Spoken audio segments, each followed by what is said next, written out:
我把亲弟弟卖到了缅北，因为弟弟是个患有超雄症的天生坏种，在这里没有人可以纵容他。当天晚上，我家炸了锅，因为爸爸的朋友并没有接到弟弟，弟弟就这样离奇失踪了。奶奶狠狠地扇了我一巴掌：“你这个混账东西，你弟呢？”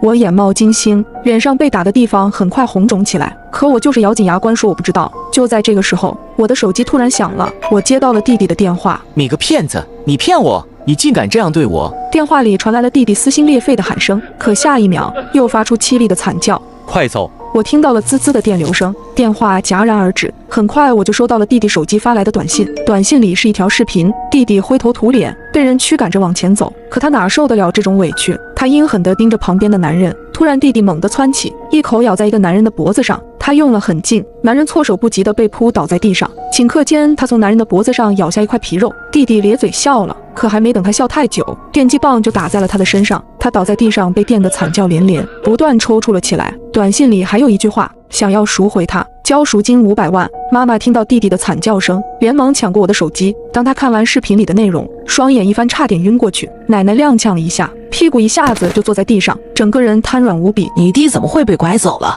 你说话啊！我妈发了狠似的朝我扇耳光，我被打得嘴角流血，却依旧摇头说不知道。这时奶奶突然大吼一声：“行了，现在救回小杰才是最重要的事情。”他们三人脸色阴沉难看，一夜未睡，正在商量着如何救回弟弟。而这一晚我无人打扰，睡得格外安逸。第二天醒来后，我发现手机里又收到了一个视频，我点开，你们敢这样对我？你们给我等着！弟弟朝着周围怒吼着，他似乎想像在家里对待我们一样，想将那些人治得老老实实。可他忘了，这里已经没有对他百依百顺的奶奶和妈妈了。一个长得5大3粗的男人一脚就踹在弟弟胸口，弟弟重重地摔在了地上。他咳嗽了几下，哇地吐出一口血沫和牙齿，他的眼里终于露出了恐惧。男人用力地踩在了弟弟的手上，然后碾压了几下。小兔崽子，到了这里还这么不老实的，你是第一个。弟弟的惨叫声震耳欲聋，连外头的我爸妈都听到了。他们冲了进来，抢过我的手机。看到视频里弟弟凄惨的模样，我妈眼泪狂流。怎么办？怎么办啊？奶奶气急攻心，竟双眼一闭，一下子晕了过去。但这时爸爸和妈妈都已经没空管他了，倒是我好心的将奶奶扶起，给她吃了药。爸爸拿着我的手机拨通了弟弟的电话，接通的是一位带有口音的中年男人。爸爸怒吼着：“你们赶快放了我儿子，要不然我就报警了。”电话里传来了男人的笑声：“报警是吧？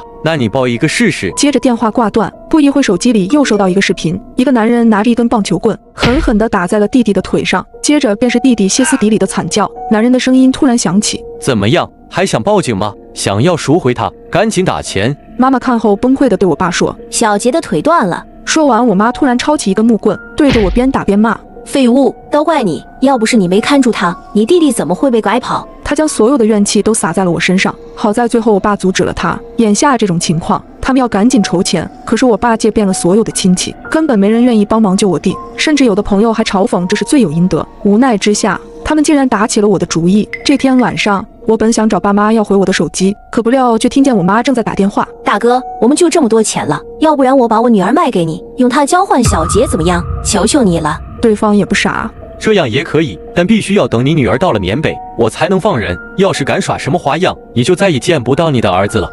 电话刚挂断，奶奶恶毒地说道：“你早就该这样做了。”爸爸有点犹豫，可是妈妈补充道：“没事，老公，你喜欢女儿还可以再生。”此时的我早已泪流满面，我甚至都不知道我在这个家里到底算什么。吃过晚饭，奶奶竟然给我买来了我爱吃的零食，妈妈也主动给我削苹果。突如其来的爱让我有些感动，可我却知道他们这样做的目的。第二天，我在做饭的时候，偷偷在粥里放入了安眠药。他们三人喝过粥后，不一会便沉睡过去。然后我在妈妈那拿回了自己手机，给弟弟发了一个短信：“女儿不卖了，我们三人准备去陪弟弟，你安排车来接我们吧。”并把地址发了过去。接着我拿走了他们攒的所有积蓄，离开了这个家门。